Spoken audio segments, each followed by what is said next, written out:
والصلاة والسلام على من لا نبي بعده وعلى آله وأصحابه الذين أوفوا عهده. أما بعد فأعوذ بالله من الشيطان الرجيم. بسم الله الرحمن الرحيم. لقد كان لكم في رسول الله أسوة حسنة. سبحان ربك رب العزة عما يصفون وسلام على المرسلين والحمد لله رب العالمين. سبحانك لا علم لنا إلا ما علمتنا إنك أنت العليم الحكيم. رب اشرح لي صدري ويسر لي أمري واحلل عقدة من لساني يفقهوا قولي. رب يسر ولا تعسر وتممه بالخير وبك نستعين. اللهم إنا نسألك علما نافعا ورزقا طيبا وعملا متقبلا. اللهم صل على سيدنا محمد وعلى آل سيدنا محمد أفضل صلواتك بعدد معلوماتك وبارك وسلم. اللهم صل على محمد النبي الأمي وعلى آله وسلم تسليما.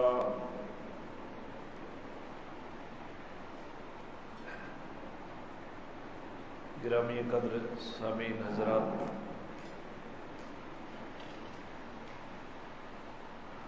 آج بحمد اللہ تعالی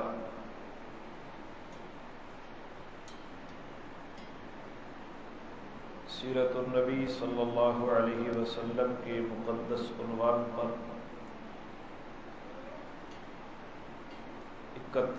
31واں جمعہ ہے.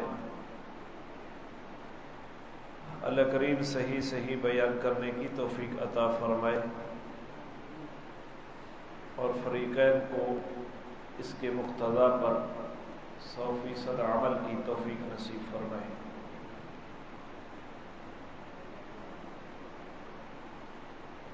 پچھلے جمعہ کو یہ بات چل رہی تھی کہ قریش مکہ جب مختلف حربے استعمال کر کے اسلام کی دعوت کو روکنے میں ناکام ہوئے، کبھی اذیتیں دے کر، کبھی کچھ مطالبات رکھ کر، کبھی کچھ سوالات کر کے، کبھی جھوٹا پراپیگنڈا کر کے داعیے اسلام کے خلاف، تو وہ ناکام ہو گئے. بالآخر انہوں نے مشورہ کر کے فیصلہ کیا کہ یثرب جو مدینہ کا پرانا نام ہے، وہاں کے یہودی علماء سے رابطہ کیا جائے اور ان سے مدد چاہی جائے اسلام کے رستے کو روکنے کی. تو 2 رکنی وفد تیار ہوا، نضر بن حارث اور عقبہ بن ابی معیط کی شکل میں، اور یہ وفد یثرب میں جا پہنچا یہودی علماء کے پاس. وہاں جا کر انہوں نے اپنی بات کی کہ مکہ کی دھرتی کے اندر ایک شخص جس نے نبوت اور رسالت کا دعویٰ کیا ہے،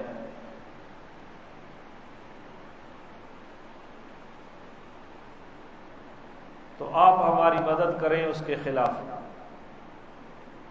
تو یہود کے علماء نے 3 سوال بتائے کہ اگر وہ اللہ کا نبی ہے تو اس سے 3 سوال کرو. پہلا سوال یہ کیا کہ وہ کون لوگ تھے جو غار میں جا چھپے ان کی حقیقت اور ان کی کیفیت کیا تھی، اور دوسرا سوال یہ تھا کہ وہ بادشاہ کون تھا جس نے مشرق سے لے کر مغرب تک فتوحات کا سلسلہ قائم کیا، اور تیسری چیز روح کی حقیقت کیا ہے۔ اگر وہ پہلے دو سوالوں کا جواب دے دے اور تیسرے سوال کو مبہم چھوڑ دے تو سمجھنا کہ وہ اللہ کا پیغمبر ہے۔ تو یہ دو رکنی وفد نضر بن حارث اور عقبہ بن ابی معیط یہ مکے میں آئے اور انہوں نے قریش کو اپنی بات بتائی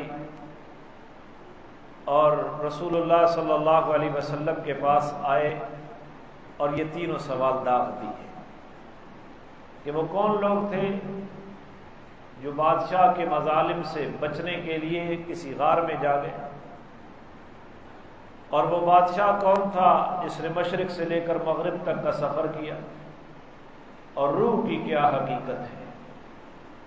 تو جناب رسول اللہ صلی اللہ علیہ وسلم نے وحی کے اوپر بھروسہ کرتے ہوئے کہ وحی آ جائے گی، آپ نے فرمایا کل آنا، میں آپ کے سوالوں کا جواب کل دوں گا۔ ٹھیک ہے بھائی، کل دے دیں۔ تو دوسرا دن آ گیا، وہ پھر آ گئے، وہی نہ آئی، آپ نے فرمایا کہ کل آ جا۔ آواز سمجھ آ رہی ہے؟ کل آ جا، اور انشاءاللہ نہ کہی۔ کل کل کرتے کرتے باختلاف روایات 15 دن 18 دن گزر گئے اور وہی نہ آئی۔ 15 دن کے بعد وہی آئی، اور اس وحی میں یہ تھا کہ میرا پیغمبر وَلَا تَقُولَنَّ لِشَيْءٍ إِنِّي فَاعِلٌ ذَلِكَ غَدًا إِلَّا أَن يَشَاءَ اللَّهُ، کہ مستقبل کے معاملے میں جب بھی آپ گفتگو کریں تو آپ انشاءاللہ کہہ لیا کریں، اور اگر فوری انشاءاللہ کہنا بھول جائیں تو جب یاد آئے تو انشاءاللہ کہہ دیا کریں۔ سورہ کہف نازل ہوئی، اور پہلے سوال کا جواب اصحاب کہف کا وہ پورا واقعہ جو کئی آیات پر مشتمل ہے، وہ آیات نازل ہوئیں اور رسول اللہ صلی اللہ علیہ وسلم نے کفار مکہ کو وہ پڑھ کے سنا دی۔ اور اسی صورت میں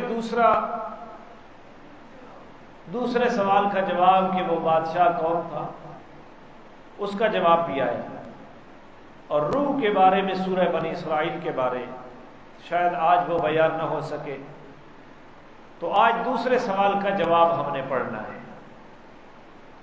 کہ وہ بادشاہ کون تھا جس نے مشرق سے لے کر مغرب تک فتوحات کا سلسلہ قائم کیا، مشرق سے مغرب تک سیر کی، پوری دنیا کے اوپر جس کی حکومت تھی، اس کے حالات کیا تھے۔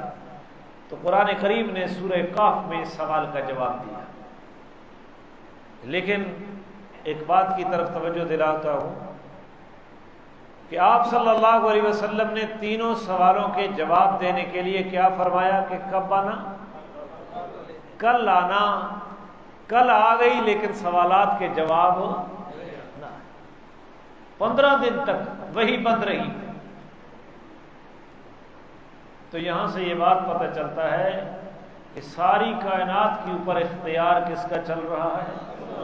وہ جب چاہے کچھ ہوتا ہے، وہ نہ چاہے تو کچھ بھی۔ تو سورۃ الکہف کی آیت نمبر 83 اللہ کریم نے دوسرے سوال کا جواب دیا، آج یہی پڑھیں گے۔ وَيَسْأَلُونَكَ عَنْ ذِي الْقَرْنَيْنِ، میرا پیغمبر آپ سے ذوالقرنین کے بارے میں پوچھتے ہیں۔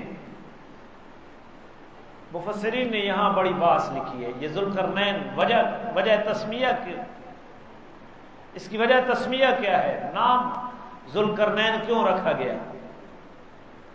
لیکن یوں کہ یہ درس قرآن کا ایٹم ہے، وہاں تفصیل سے بات ہوتی ہے، جمعے کے اوپر تو میں صرف اسی بات کو صرف ترجمے کی حد تک رہتا ہوں۔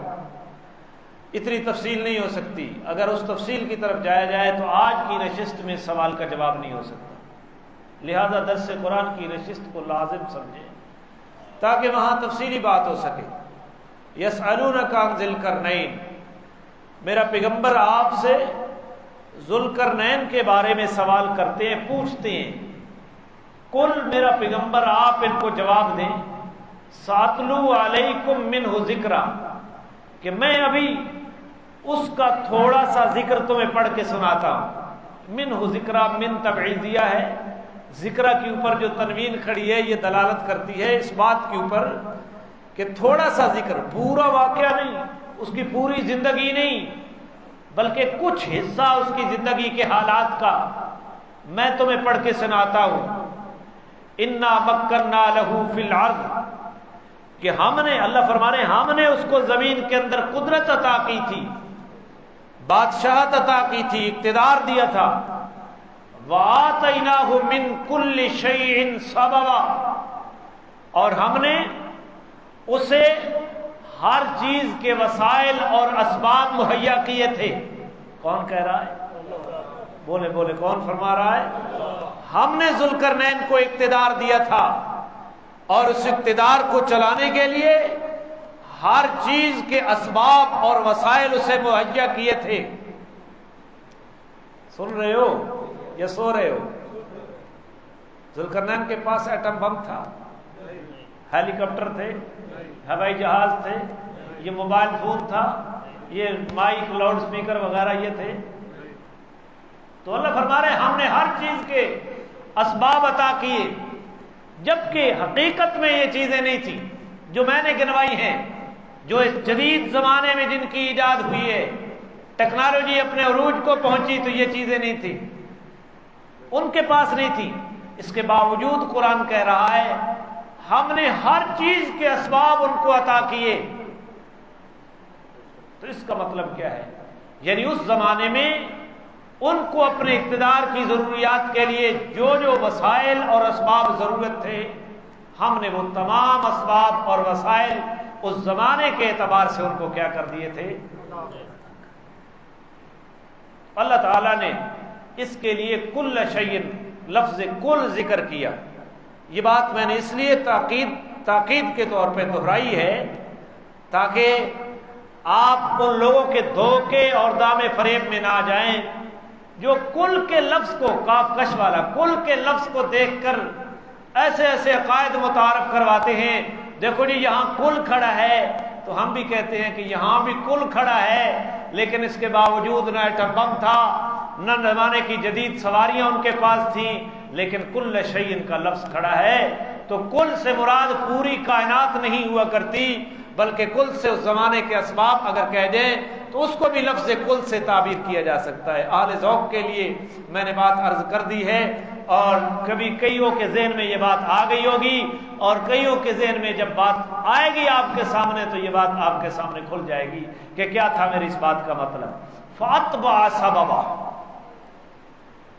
اب اس نے ایک طرف رخت سفر باندھا، ایک سبب کا اتباع کیا، ایک طرف ایک رستے کے پیچھے چل دیا. حَتَّى إِذَا بَلَغَ مَطْلِعَ الشَّمْسِ، یہ سفر مشرق کی جانب ہے، سورج جدھر سے طلوع ہوتا ہے غروب ہوتا ہے مغرب کی جانب. حَتَّى إِذَا بَلَغَ مَغْرِبَ الشَّمْسِ، یہاں تک کہ وہ پہنچا سورج کے غروب ہونے کی جگہ. ذوالقرنین سفر کرتے کرتے اپنی فوج لاؤ لشکر کے ساتھ اس زمین کی انتہا تک جا پہنچا، خشکی کی انتہا تک جا پہنچا. وجدها تغرب فی عین حامیہ، اور انہوں نے اس حالت میں سورج کو غروب ہوتے دیکھا کہ گویا کہ سورج ایک سیاہ دلدل کیچڑ کے اندر غروب ہو رہا ہے. حقیقت میں سورج دلدل کے اندر بھی غروب ہو رہا تھا. منتہائے نظر اگر رکاوٹ نہ ہو، کوئی پہاڑ نہ ہو، کوئی دیوار نہ ہو، کوئی درخت نہ ہو، اور سورج غروب ہو رہا ہو تو دیکھنے والے کو یہی لگتا ہے کہ سورج زمین کے اندر داخل ہو رہا ہے. زمین کی خشکی ختم ہو گئی، ذوالقرنین کا سفر جاری ہے. آگے تری شروع ہو گئی، سمندر شروع ہو گیا، کیچڑ شروع ہو گیا. منتہائے نظر وہ کیچڑ ہے، آگے ذوالقرنین نہیں جا سکتے، اور سورج غروب ہو رہا ہے، لگ یہی رہا ہے کہ سورج اسی دلدل کے اندر جا رہا ہے، حالانکہ سورج دلدل کے اندر جا، یہ اس کے اعتبار سے سفر کرنے والے کے اعتبار سے فرمایا۔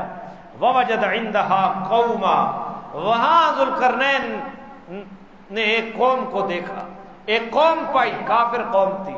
قُلْنَا يَا ذَوَالْقَرْنَيْنِ، ہم نے کہا اے ذوالقرنین، اما ان تعذب، تجھے اختیار ہے اس قوم کو عذاب دے، سزا دے، قتل کر، وَإِمَّا أَن تَتَّخِذَ فِيهِمْ حُسْنًا، یا ان کے بارے میں کوئی اچھا طریقہ اختیار کر، یعنی انہیں دعوت و تبلیغ کر اور یہ ہدایت کے اوپر آ جائیں، یا ان کو اس جہاد میں قتل کر دے۔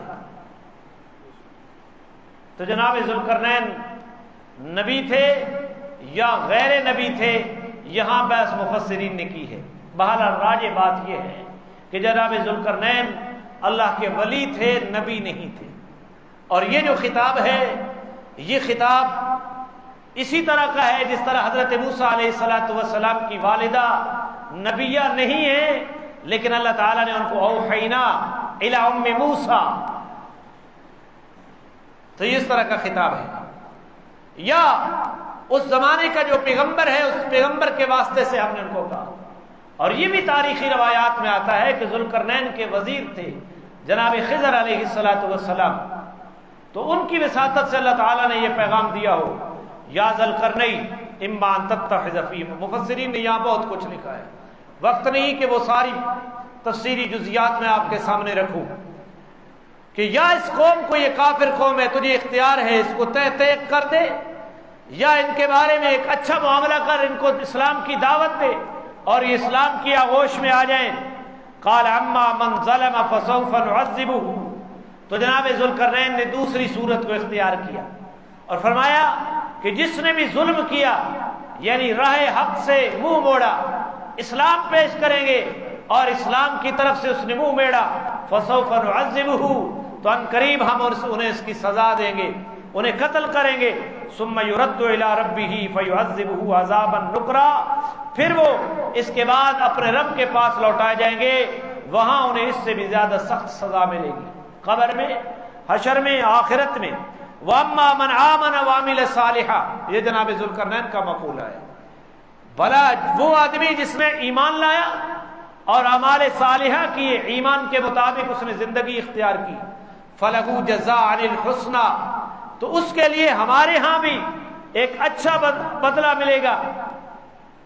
وَسَنَقُولُ لَهُ مِنْ أَمْرِنَا يُسْرًا، وہ اپنے بدلے کے طور پر اچھے انجام کا مستحق ہوگا، اور ہم بھی اپنے حکم دیتے وقت اس کے ساتھ آسانی والا معاملہ کریں گے، ہماری اقتدار، ہماری حکومت بھی اس کے ساتھ اچھائی والا معاملہ کرے گی۔ اگر وہ ایمان لے آیا، ایمان نہ لایا تو ہم اسے سزا دیں گے۔ تو یہ جناب ذوالقرنین نے اس سفر میں اس قوم کے ساتھ یہ فیصلہ کیا۔ اس سفر سے واپس آ گئے جناب ذوالقرنین۔ اب قرآن نے کچھ اور بیان نہیں کیا کس سفر میں اور کیا کیا کیا چیزیں پیش آئیں، یہ سفر کن سواریوں کے اوپر تھا، پیدل تھا، گھوڑوں کے اوپر تھا، گدے خچر کے اوپر تھا، یا کس سواری کو استعمال کیا گیا، کتنے افراد تھے ان کے ساتھ، ان کے کھانے پینے کا بندوبست کیا تھا۔ ظاہر بات ہے کہ سفر میں یہ سب کچھ ہو رہا ہے، لیکن قرآن چونکہ قصے اور کہانی کی کتاب نہیں ہے، قرآن ایک مقصودی چیز کو بیان کر دیتا ہے، لہذا قرآن ایسی تفصیلات کی بیان نہیں کرتا۔ تو قرآن نے سفر کو یہاں ختم کر دیا۔ ثم اتبع سببا، پھر ایک وقفے کے بعد ذوالقرنین نے ایک اور طرف رخ باندھا، رخت سفر باندھا۔ اب پہلے مغرب کی طرف سفر کیا، اب مغرب کی مشرق کی جانب جا رہے ہیں۔ حتی اذا بلغ مطلع الشمس، یہاں تک کہ وہ سفر کرتے کرتے سورج کے طلوع ہونے کے مقام تک پہنچے۔ وجدها تطلع على قوم لم نجعل لهم من دونها سترا، وہاں انہوں نے ایک ایسی قوم کو دیکھا جس قوم کو ہم نے سورج کے آگے کوئی پردہ نہیں دیا تھا، سورج کی ڈائریکٹ کرنیں ان کے جسموں کے اوپر پڑتے۔ ایسی کوئی وحشی قوم تھی جو غیر مہذب قسم کی، جو مکانات نہیں بناتے تھے، کپڑے بھی نہیں پہنا کرتے تھے، ڈائریکٹ سورج کی شعائیں ان کے جسم کے اوپر پڑتی۔ سورج اور ان کے جسم کے درمیان کوئی آڑ نہیں تھی، نہ کسی دیوار کی، نہ کسی چھت کی، نہ کسی کپڑے کی، نہ کسی صاحبان کی، نہ کسی درخت کی۔ وہ ایسی قوم تھی، یہ قوم بھی کافر تھی۔ کذالک، واقعہ یوں ہی ہے، اللہ فرما رہے ہیں واقعہ یوں ہی ہے جس طرح ہم بیان کر رہے ہیں۔ وَقَدْ أَحَطْنَا بِمَا لَدَيْهِ خُبْرًا، اور ذوالقرنین کے پاس جو کچھ اسباب تھے، ساز و سامان تھے، ہم نے اس کی فہرست تیار کی ہوئی ہے۔ ہمارے علم میں ہے کہ ذوالقرنین کتنے دنوں میں یہ سفر کیا، کتنے لوگ ان کے ساتھ تھے، سفر میں کیا کیا چیزیں اس کے ساتھ تھی، سفر میں سواریاں کیا استعمال کی، سفر میں کھانا کیا کھایا، سفر کی ضروریات کیا تھی، سفر کی صحبتیں کیا تھی، سفر کی آسائشیں کیا تھی، جو کچھ سفر کے اسباب، ساز و اسباب ذوالقرنین کے پاس تھے، ہمارے علم میں وہ سارے اسباب ہیں، یہ خالق کائنات فرما رہے ہیں۔ لیکن یہاں اللہ تعالیٰ نے اس سفر کی تفصیلات بھی اس سے زیادہ بیان، مفسرین نے لکھا ہے یہ جو قوم تھی یہ بھی کافر تھی، اس قوم کے بارے میں بھی وہی دستور روا رکھا گیا جو مغرب میں قوم آباد تھی کہ اگر یہ ان کو قتل کر دے تو تجھے اختیار ہے، اور اگر ان کو اسلام کی دعوت دو اور یہ اسلام قبول کر لیں تو یہ بہتر ہوگا کہ آپ اسلام کی دعوت دے دیں۔ تو جناب ذوالقرنین نے دوسرے رستے کو اختیار کیا اس قوم کے بارے میں۔ یہاں ایک بات فائدے سے خالی نہیں ہوگی، مفسرین نے لکھا ہے کہ یہ جو کہا گیا ہے کہ آپ ان کو عذاب دے دیں، حالانکہ اللہ کریم کا قاعدہ یہ ہے، دستور یہ ہے کہ کسی قوم کو دعوت سے پہلے دنیا میں عذاب نہیں دیا جاتا۔ تو مفسرین نے لکھا ہے کہ اس ضابطے کے پیش نظر یہ بات اپنی جگہ پہ درست ہوگی کہ کسی نبی کے ذریعے ان وحشی قوموں کو پیغام دعوت پہنچ چکا تھا، لیکن انہوں نے نبی کی دعوت کو نہیں مانا، کافر تھے، اس لیے جناب ذوالقرنین کو اس سابقہ دعوت کے اوپر عمل کرتے ہوئے یہ فرمایا گیا کہ ان کو دعوت تو پہنچ چکی ہے، دنیا کے دستور کے مطابق اگر آپ ان کو دعوت کے بعد قتل کرنا چاہیں کہ ان کی دعوت قبول نہیں کی تو آپ ان کو قتل کر سکتے ہیں، لیکن اس کے باوجود آپ ازسر نو ان کو دعوت دیں تو یہ قتل کرنے سے زیادہ بہتر ہوگا ازسر نو دعوت دے دینا۔ بات سمجھ لیے؟ سنتے دنوں پہ جماعت والے بھی آ گئے ہیں نا، تو جماعت والے بھی سوچ رہے ہیں مولوی صاحب بار بار پوچھتے ہیں میں سو تو نہیں گئے، یہ کھانا کھاتے ہیں پیٹ بھر کے، گنجائش نہیں چھوڑتے، اور اوپر سے پنکھا چل رہا ہوتا ہے، ان کو جگانا بھی پڑتا ہے، مضمون کی طرف بھی توجہ ہونی پڑتی، اور ادھر اس نے بھی ایک جال لگایا ہوا ہے کہ کوئی لفظ تھڑکے، لفظ پھسلے اور پھر سوشل میڈیا کی زینت بن جائے گا، دیکھو جی یوں کہہ دیا ہے۔ اب سب طرف توجہ میری تو ہوتی ہے، میں بھی نہیں سویا بھئی آپ کی طرح، کھانا میں نے بھی کھایا ہے، تھوڑے سے جاگ کے بیٹھو۔ جاگ رہے ہو یا سو رہے ہو؟ کتنے سفر ہو گئے؟ کتنے؟ ایک، اور دوسرا اب تیسرا سفر قرآن بیان کر رہا ہے۔ ثم اتبع سببا، ذوالقرنین نے واپس آ کر ایک تیسری طرف رخت سفر باندھا۔ یہ سفر کس جانب ہے؟ قرآن نے اس کا سفر تذکرہ نہیں کیا۔ مفسرین نے لکھا ہے قرآن اور دلائل یہ بتاتے ہیں کہ یہ سفر جانب شمال تھا، کیونکہ دنیا کی آبادی جنوب میں کم ہے بنسبت شمال کے، شمالی سلسلے میں آبادی دنیا کی بہت زیادہ ہے، اور جو آگے چیزیں آ رہی ہیں ان کی توقع باقی دلائل کو دیکھ کر جانب شمال ہی کی جا رہی ہے، لہذا مفسرین یہ کہتے ہیں کہ یہ سفر جانب شمال تھا۔ حتی اذا بلغ بین السدین، یہاں تک کہ جناب ذوالقرنین سفر کرتے کرتے دو پہاڑوں کے درمیان جا پہنچے، ادھر بھی پہاڑ ہے ادھر بھی پہاڑ ہے۔ وجد من دونہا ما قوما، اور ان پہاڑوں کے آگے سامنے ان پہاڑوں سے پہلے جناب ذوالقرنین نے ایک اور قوم دیکھی، ایک اور قوم سے واسطہ پڑا۔ لا یکادون یفقہون قولا، قریب نہیں تھا کہ وہ بات کو سمجھ سکیں، اتنے غبی تھے، کند ذہن تھے کہ وہ بات سمجھنے کی صلاحیت نہیں رکھتے۔ ایک مطلب یہ بھی ہے، دوسرا مطلب یہ بھی ہے کہ وہ اہل زبان نہیں تھے، ذوالقرنین کی زبان اور تھی اور ان کی زبان اور تھی، بات سمجھ نہیں سکتے تھے۔ آگے گفتگو ہوئی تو گفتگو کے لیے کسی ترجمان کا واسطہ ہوگا، جو صاحب زبان ہو، جو ذوالقرنین کی زبان بھی جانتا ہو اور اس قوم کی زبان بھی جانتا ہو۔ اس قوم کے پاس جناب ذوالقرنین پہنچے تو جب جناب ذوالقرنین اپنے حشم خدم کے ساتھ پورے سرکاری ساز و سامان کے ساتھ لیس ہو کر اس قوم کے پاس پہنچے تو انہوں نے سمجھا کہ واقعی یہ کوئی بڑا آدمی ہے، صاحب اختیار ہے، صاحب اقتدار ہے، لہذا اس قوم نے اپنا ایک مطالبہ کر دیا. اس قوم نے ایک اپنا پتہ نہیں کتنے جگہ یہ قوم پتہ نہیں ایسی بے وقوف ہے جو صرف فیتے تے خوش ہے. جی اللہ اگے آخر نے مولوی صاحب سیاسی گلا کریں، جہاں سے آتی ہیں سیاسی باتیں وہاں میں کروں گا. جس کے پیٹ میں مروڑ ہوتی ہے پڑھتا رہے، وہ پھکی لے لے مروڑ کی. ایک چشتی بھی گھابر بہنا ہے آدھا مول سے تنقید بوں کرے نا. تو جن کو جانا ہے جانے دو، جو رہ جائیں گے وہ پختہ تو ہوں گے نا. لہذا کچرے کی کیا ضرورت ہے، اتنا کچرا اکٹھا کرنے کی کیا ضرورت ہے. تو اس قوم نے بھی جناب ذوالقرنین کی ڈیل ڈول دیکھ کر کہ یہ صاحب اختیار ہے، صاحب اقتدار ہے، اپنا ایک مطالبہ رکھ دیا. او سنا لے تھوڑے ملک اور فیتے تے آگے سی ماں بخشی گئی بھاویں ملک اور فیتا پڑھنا ہی فیتا فاتحہ تھوڑا پڑھنا فیتا یا فیتا اللہ جانے. چھوڑو جی سڑکاں بڑھنی ہے راستہ جی ملک اور آ گئے بس. ہم ہاتھ باندھ کے 4 گھنٹے ان کے انتظار میں کھڑے تھے. ہم سے تو بہتر وہ قوم تھی جن کا ذوالقرنین کے ساتھ تعارف بھی نہیں ہے.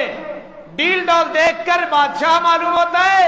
اس قوم نے اپنی مادی ضروریات کو سامنے رکھ کر اس بادشاہ کے سامنے اپنا ایک مطالبہ رکھ دیا. قرآن سے یہ بات نہیں کر رہی ہے کہ صاحب اقتدار سے اپنی ضروریات کی بات کرنی چاہیے. قالوا یا ذوالقرنین، انہوں نے کہا اے ذوالقرنین، ان یاجوج و ماجوج مفسدون فی الارض، یہاں اس پہاڑوں کے پیچھے یاجوج اور ماجوج رہتے ہیں. یہ کون ہیں یاجوج اور ماجوج؟ یہ حضرت نوح علیہ السلام کی اولاد میں سے. یہ انسان ہے، یہ کوئی اور مخلوق نہیں ہے.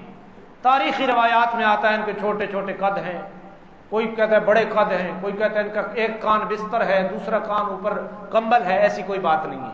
عام انسانوں کی طرح انسان ہے، لیکن وحشی ہیں، ظالم ہیں، درندہ صفت ہیں.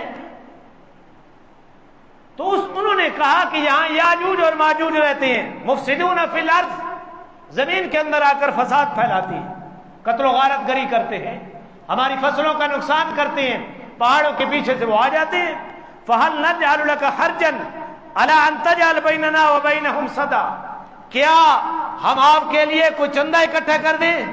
ہم چندہ اکٹھا کر دیتے ہیں، ہم آپ کو چندہ دے دیتے ہیں، آپ ہمارے درمیان اور ان کے درمیان کوئی رکاوٹ کھڑی کر دیں، کوئی دیوار بنا دیں تاکہ ہم ان کے فساد سے کیا کر سکیں. تو جناب شاکر بشیر صاحب، جناب حسن اسلم صاحب، اگر آپ سے روڈ نہیں بنتا تو ہم چندہ کر دیتے ہیں مولوی آپ کو. چیلوں کو اگر تکلیف ہو رہی ہے تو جمعہ کسی اور مسجد میں جا کر پڑھنا.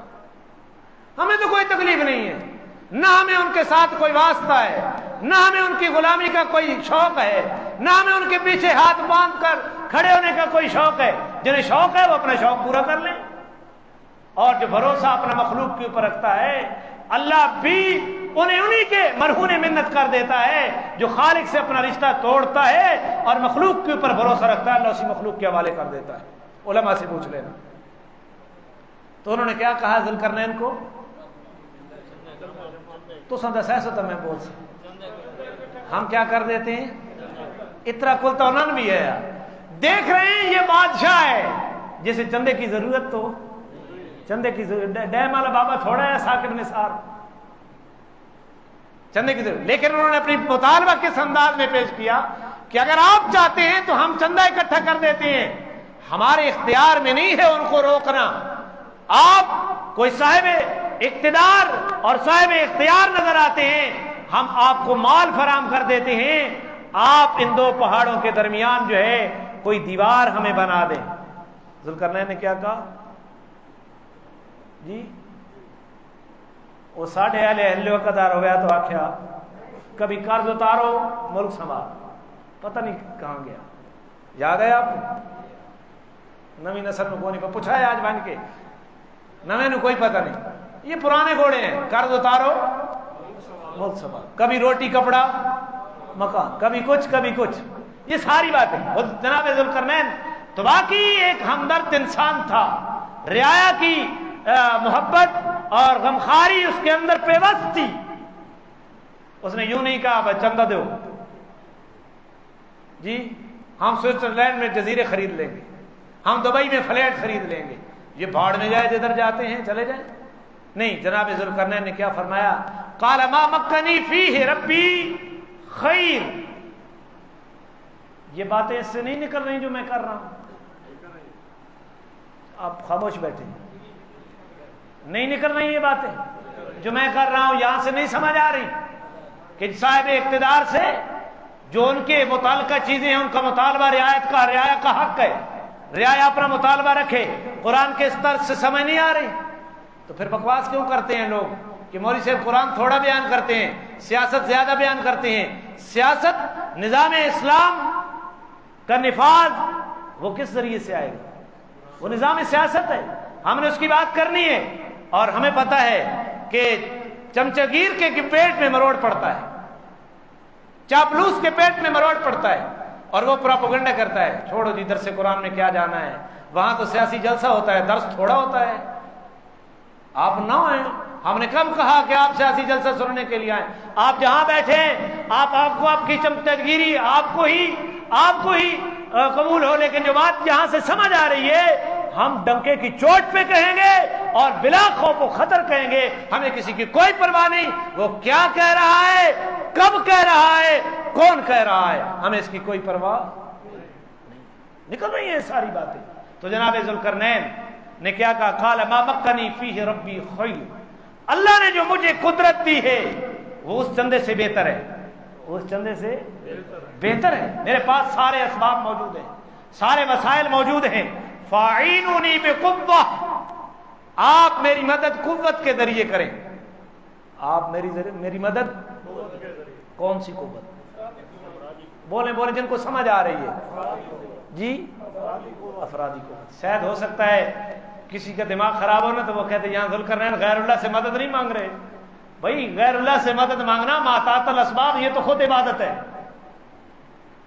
حضرت پتہ نہیں, میں ایک دوسرے سے مدد مانگنا تعاونوا علی البر والتقوی, یہ ماتات الاسباب ہے. افرادی قوت ان کے اندر موجود تھی تو لہذا یہ مدد ایک دوسرے کی کرنا ثواب ہے, ایک دوسرے سے مانگنا کیا ہے؟ ما فوق الاسباب. غیر اللہ سے مدد مانگنا یہ جائز نہیں ہے. ما فوق الاسباب مدد مانگی جائے تو کس سے؟ فاعینونی بقوہ, میری افرادی قوت میں مدد کرو. تم مزدوری کرو, میرے ساتھ ہاتھ بٹاؤ, دیوار بناتے ہیں. اجعل بینکم و بینہم ردما, میں تمہارے اور ان کے درمیان ایک مضبوط دیوار کھڑی کر دیتا ہوں. قرآن نے اب اس قبا کے بیان کیا. آتونی زبر الحدید. ذوالقرنین نے کہیں سے لوہے کے پھٹے منگوائے ہوں گے, لوہے کے تختے منگوائے ہوں گے, اینٹ کی جگہ پتھر کی جگہ. آتونی زبر الحدید, جب وہ آگے قرآن اس کو بیان کر رہا ہے, لے آؤ میرے پاس لوہے کے وہ تختے, وہ سلیبیں لے آؤ لوہے کی. تو جناب ذوالقرنین ان کو جوڑتے گئے, جڑواتے گئے افرادی قوت کے بلبوتے. حتی اذا ساوا بین الصدفین, یہاں تک کہ ان تختوں کو جوڑ کے اس طریقے سے جڑا کہ درمیان میں خلا بھی باقی رہے, دو پہاڑوں کی چوٹیوں کے برابر کر دیا. پہاڑوں کی چوٹیوں کو برابر کر دیا. قال انفحوا, اور فرمایا ذوالقرنین نے کہ اب پھونکو. اس کا مطلب ہے آگ پہلے جلائی گئی تھی, یہ خود بخود سمجھ آ رہا ہے. نیچے آگ پہلے جلائی گئی تھی اور آگ جلا کر آگ کو دھونکو, پھونکو. حتی اذا جعلہ نارا, یہاں تک کہ پھونک کر کے انہوں نے ان لوہے کے تختوں کو آگ کر دیا. لوہا آگ میں جائے تو کیا بن جاتا ہے؟ آگ بن جاتا ہے. قال آتونی افرغ علیہ قطرہ. اب جناب ذوالقرنین نے فرمایا کہ میرے پاس وہ تانبا لے آؤ, اس تانبے کو, تاکہ میں اس کے اوپر انڈیل دوں ان تختوں کے اوپر, اور ان خلاؤں کے اندر وہ تانبا پڑ جائے, وہ لوہے کے تختے اور تانبا یکجان ہو جائے اور یہ پھسلی ہوئی دیوار بن جائے, پھسلن والی. تانبا بھی پہلے پگھلا ہوگا, کہیں سے تانبا تو بھی اتنا لایا گیا, لیکن قرآن نے یہ تذکرہ نہیں کیا. یہ ساری باتیں خود بخود سمجھ آ رہی ہیں. فمستطاعوا ان یظہروہ, اب جب وہ دیوار بن گئی, فمستطاعوا ان یظہروہ, یاجوج ماجوج اب اس کے اوپر چڑھنے کی طاقت نہیں رکھتے. وَمَسْتَاءُ لَهُ نَقْبًا، اب ان کے اندر یہ قوت بھی نہیں ہے کہ وہ اس دیوار کے اندر سوراخ کر سکے۔ اتنی مضبوط دیوار کس نے بنائی؟ جی آج یورپ زیادہ دماغ کہتا ہے دنیا چھان لی ہے، کہیں وہ دیوار تو نظر نہیں آئی، تم اپنی آنکھوں سے دنیا پوری چھان لو، تمہیں نہ نظر آئے۔ ہمارا قرآن کے اوپر ایمان ہے، قرآن کہتا ہے وہ دیوار بنائی جو کرنا ہے۔ تمہاری نظر کیا دلیل ہے کہ تمہیں نہ دکھائی دے؟ تو کسی چیز کے عدم وقوع کے اوپر تم دلیل پیش کر دو کہ ہمیں نہیں دکھا دیا۔ آج سے کچھ عرصہ پہلے، پانچ صدیاں پہلے، یہ چوتھا بر اعظم امریکہ، یہ 5 صدیاں پہلے دریافت ہوا ہے۔ پتہ نہیں کائنات کب کی بنی ہے۔ امریکہ وجود میں تو تھا لیکن دنیا کو پتہ نہیں تھا کہ یہاں بھی ایک بہت بڑی آبادی رہتی ہے، اور آج 5 صدیاں پہلے اس کا وجود ہمارے سامنے آیا ہے۔ آج وہ پوری دنیا کے اوپر اپنی بدماشی کر رہا ہے، اتنا طاقتور ہو گیا ہے۔ تو اس سے پہلے جن کو نہیں نظر آ رہا تھا تو وہ کہتے پھرے کہ امریکہ دنیا میں ہے، تھا تو صحیح لیکن وہ نہیں پہنچے۔ لہذا بات لمبی ہو جائے گی، میں ادھر نہیں جانا چاہتا۔ میں نے تھوڑا سا فیس بک کے مفتیوں کو تھوڑا سا جھنجھوڑ دیا ہے۔ قال ھذا رحمۃ من ربی، جناب ذوالقرنین نے وہ دیوار، بولیں گے تو میں چلوں گا، میں تو آخیا تو گرمی والے دہاڑے تقریر چھٹی چ کرے، تسی بھی آ وے 2:15 تے میں بھی آ ویسا خطبہ پڑھا تے نماز پڑھائی تے اللہ اللہ خیر سے بولیں بھائی۔ جناب ذوالقرنین نے کیا بنا لی؟ جی دیوار بنا لی، تختی بختی جی لگی اتنے تو مسیحی کام کراوے نے تے اپنے نام کی تختی لاوے نے۔ آئے مسلمان جنازہ گاہ میں کام کرا گے اپنے نام کی تختی، مسجد میں دیا تو استادوں کو ویلا کھوینے ساجی دعا کرائی چھے۔ بہرحال ٹائم نہیں ہے کہ ساری باتوں کو سمجھایا جائے۔ قال ھذا رحمۃ من ربی، ذوالقرنین اللہ کا ولی تھے، فرماتے ہیں یہ میری کوئی کمال نہیں ہے، ھذا رحمۃ من ربی، مانا کرو یہ میرے رب کی کیا ہے؟ ایمان والے کی نظر اسباب کے اوپر نہیں ہوتی، اس کا بھروسہ کدھر ہوتا ہے؟ اللہ کی۔ ھذا رحمۃ من ربی، اللہ ہمیں بھی ایسے حکمران نصیب کر۔ آمین تو کہہ سکتے ہو نا، اتنا تو اختیار میں ہے نا، اللہ ہمیں بھی ایسے حکمران نصیب کر۔ ذوالقرنین نے دیوار بنانے کے بعد فرمایا ھذا رحمۃ من ربی، میرا کمال نہیں ہے، یہ میرے رب کی رحمت ہے۔ فَإِذَا جَاءَ وَعْدُ رَبِّي جَعَلَهُ دَكًّا، اور یہ بھی میں نہیں کہتا کہ ایسی دیوار بن گئی اب یہ ٹوٹ نہیں سکتی، بلکہ فرمایا جب میرے رب کا وعدہ آئے گا نا اس کے فنا کا تو اس کو ریزہ ریزہ کر دے گا، اس کو وَقَانَ وَعْدُ رَبِّي حَقًّا، اور اس کائنات کو فنا کرنے کا وعدہ میرے رب کا یہ وعدہ سچا وعدہ ہے۔ وَتَرَكْنَا بَعْضَهُمْ يَوْمَئِذٍ يَمُوجُ فِي بَعْضٍ، اور جس دن ہم ان کو چھوڑیں گے تو وہ اتنے ذوالقرنین جو اس دیوار سے باہر، جب دیوار ریزہ ریزے ہوگی یہ یاجوج ماجوج اس سے باہر نکلیں گے، اتنا رش ہوگا کہ وہ آپس میں گھس جائیں گے۔ وَنُفِخَ فِي الصُّورِ فَجَمَعْنَاهُمْ جَمْعًا، اور سور پھونکا جائے گا اور ہم ان سب کو جمع کر لائیں گے۔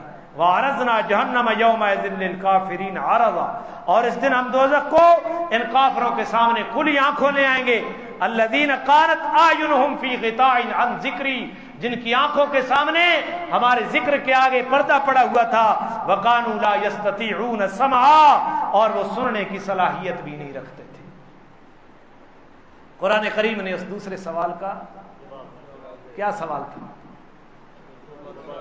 جی قریش مکہ گئے نضر بن حارث اور عقبہ بن ابی معیط کی شکل میں یثرب میں، اور انہوں نے کہا مکہ کے اندر ایک بندہ کہتا ہے کہ میری اوپر وحی آتی ہے، مجھے اللہ کا نبی اور رسول مانو۔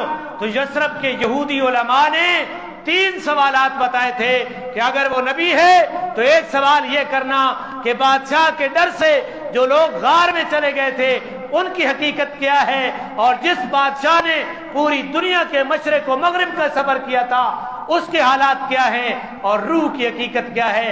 اگر 2 سوالوں کا جواب وہ دے دے، تیسرے کو مبہم چھوڑ دے تو سمجھنا وہ اللہ کا نبی ہے، پہلے سوال کا جواب سورۃ القاف میں اصحاب کاف کے نام سے دیا، اور دوسرے سوال کا جواب بھی سورۃ القاف میں جناب ذوالقرنین کا قصہ ذکر کر کے اللہ کریم نے تیسرے سوال کا جواب رہ گیا ہے۔ اب قرب قیامت بس تھوڑا سا میں ذکر کر دیتا ہوں۔ یہ یاجوج ماجوج کون ہیں؟ یہ یاجوج ماجوج قرب قیامت میں نکلیں گے۔ بعض محققین نے یہ کہا یہ روسی، یورپی، یہ جو مسلمانوں کے اوپر مظالم ڈالنے والے، ان کو بھی انہوں نے یاجوج ماجوج کہا، لیکن حقیقت میں یہ بات نہیں ہے۔ علامہ علوسی رحمہ اللہ کی کتاب، تفسیر کی کتاب روح المعانی، اس مقام کے اوپر آپ اگر اللہ تعالیٰ مطالعہ کی توفیق بخشے تو ایک بڑی تفصیل انہوں نے بیان کی ہے، اور اگر ان چیزوں کو سمجھنا ہو تو مولانا حفظ الرحمان سہاروی رحمہ اللہ کی قصص القرآن کے اندر بڑی تفصیل موجود ہے، اور حضرت مفتی محمد شفیع نور اللہ مرکزہ کی معارف القرآن سورۃ القاف کے اندر بڑی تفصیل موجود ہے۔ صاحب مطالعہ کے لیے میں نے رہنمائی کر دی ہے، وہاں ان چیزوں کو وہ دیکھ سکتے ہیں۔ جب قرب قیامت ہوگا اس وقت حضرت عیسیٰ علیہ السلام ادھر دجال کا ظہور ہو جائے گا۔ حضرت عیسیٰ علیہ السلام دمشق کی جامع مسجد کے مشرقی کنارے کے اوپر آسمان سے نزول فرمائیں گے، اور پھر سر جھکاتے ہوئے زمین پر جب آئیں گے سر سے قطرے گر رہے ہوں گے گویا ابھی غسل کر کے آئے ہیں، اور پھر مقام لد کے اوپر دجال کو قتل کریں گے۔ دجال کے ماتھے کے اوپر، پیشانے کے اوپر کافر رکھا ہوگا، جو ایمان والے کو نظر آ رہا ہوگا، کافر کو نظر نہیں آ رہا ہوگا۔ اللہ تعالیٰ نے اس کو اتنی قوت دی ہوگی کہ وہ زمین کے اندر اس طرح چلے گا جس طرح بادل چلتا ہے اور پیچھے اس کی ہوا ہوتی ہے، دجال اس طرح چلے گا، اور وہ کسی آدمی کسی سے مردہ زمین کو کہے گا لہلہانے لگ، زمین اپنے خزانے باہر اگل دے گی، اور اگر کسی زمین کے بارے میں کہتا یہاں پانی برسا بادلوں کو، کہتا کہ پانی برسا بادل برسنا شروع ہو جاتے، کسی کے بارے میں بادل آ رہے ہیں بادلوں کو یوں کہتا بادل واپس پلٹ جائیں گے، اور ایک آدمی کو بلائے گا اور اس کو قتل کرے گا، اس کے جسم کے 2 ٹکڑے کر دے گا، اتنے دور چلے جائیں گے جہاں ایک تیر والا اپنے نشانے کے اوپر تیر ڈالتا ہے، پھر انہوں دونوں ٹکڑوں کو بلائے گا، وہ آپس میں مل کر پھر وہ زندہ انسان بن جائے گا۔ یہ چیزیں اس کے پاس ہوں گی۔ بتاؤ خدا منے سے یا نہ منے سے؟ اتنے تو خدا انہوں نے منی بیٹھے نے موتری قدر نہیں پکایا۔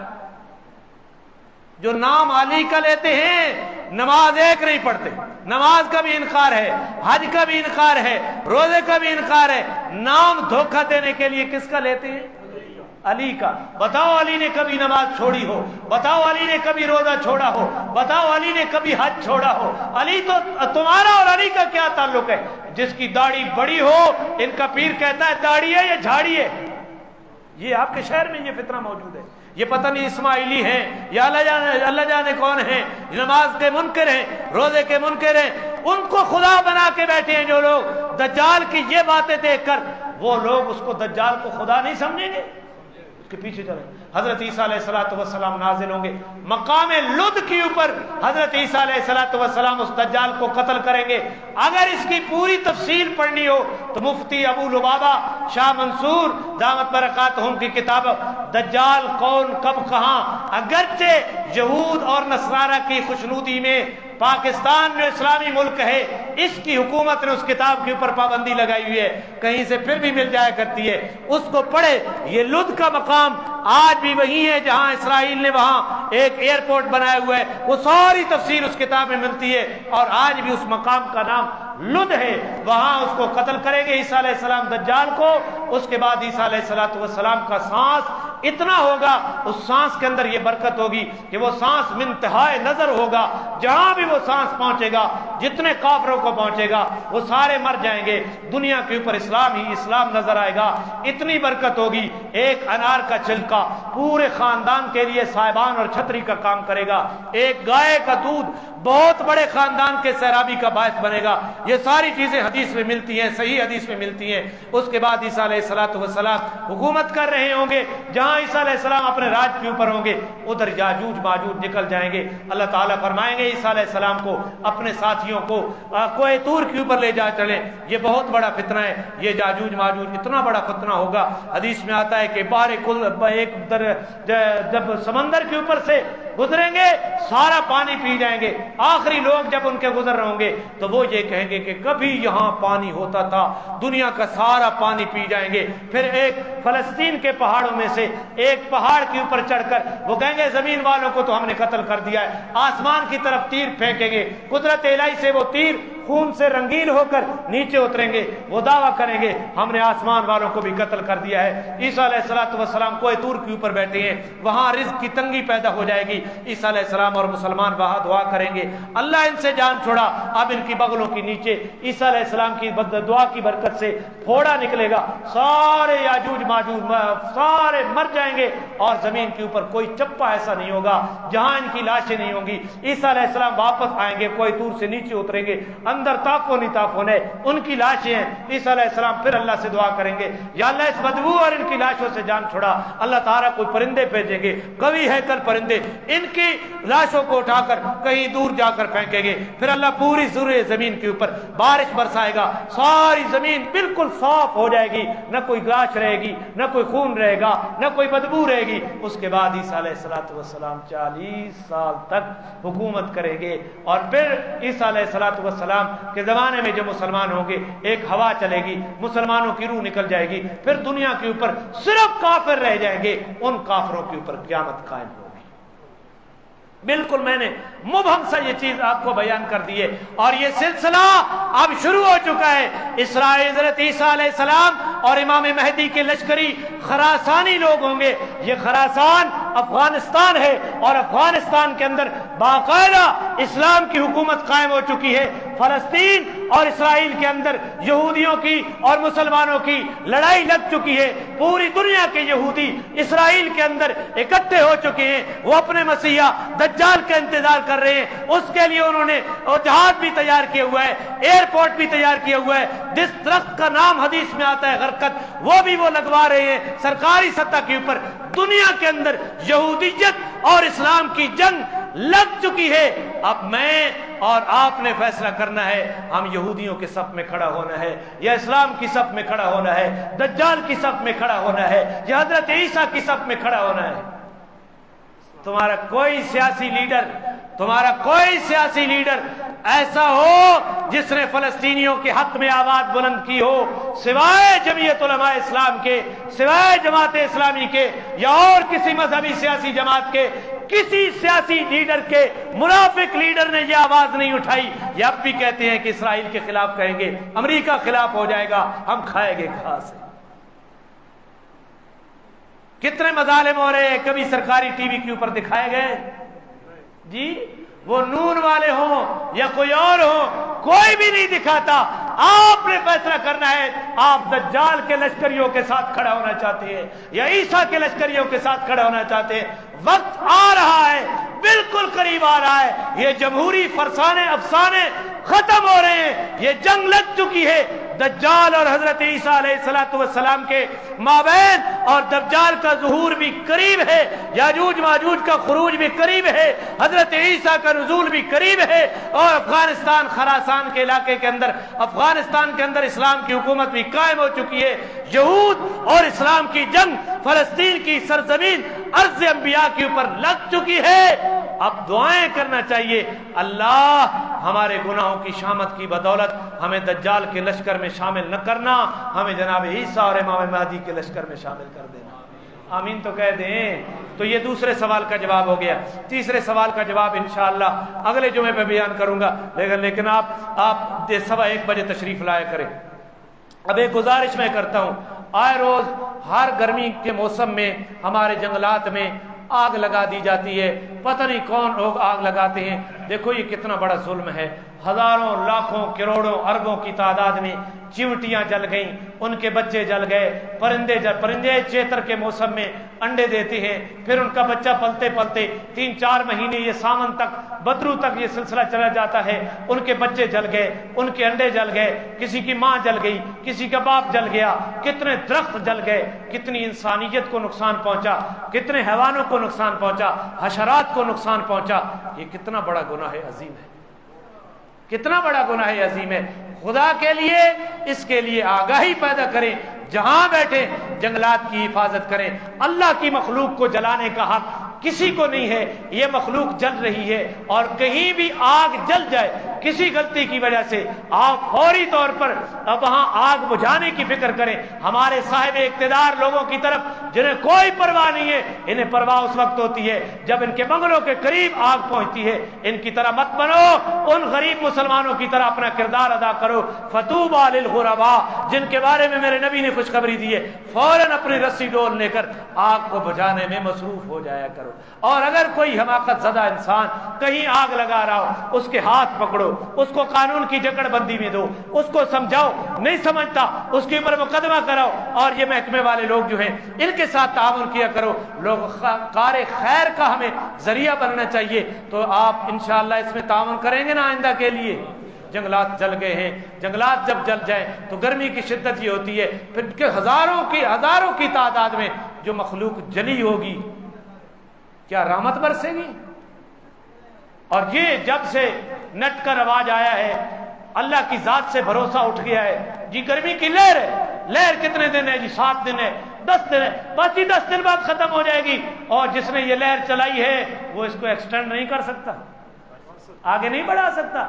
خدا کے بندو, یہ لہر گناہوں کے وجود میں آئی ہے, گناہوں کے سبب آئی ہے. لہذا ساری قوم اللہ کے آگے توبہ کرے, یا اللہ ہمیں اپنے گناہوں کا اعتراف ہے, ہمیں معاف فرما, موسم کی سختیوں سے محفوظ فرما.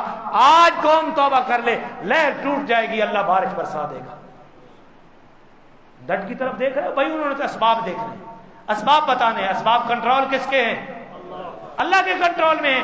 لہذا سلوس کس سے کرنی ہے؟ اتنا بڑا جرم ہوا ہے, اجتماعی جرم ہوا ہے.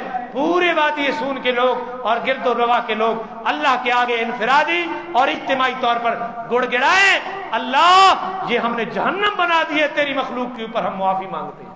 سارے جرم میں برابر کے شریک ہیں. تو آئندہ جو ایسا کرے اس کو سمجھاؤ, نہیں کہ اس کو قانون کے حوالے کرو. کہیں آگ لگے اور اس آگ کو بجھانا چاہیے, تو اپنا کردار ادا کرو گے نا انشاءاللہ. اللہ عمل کی توفیق عطا فرمائے. بس 1-2 باتیں عرض کر کے اور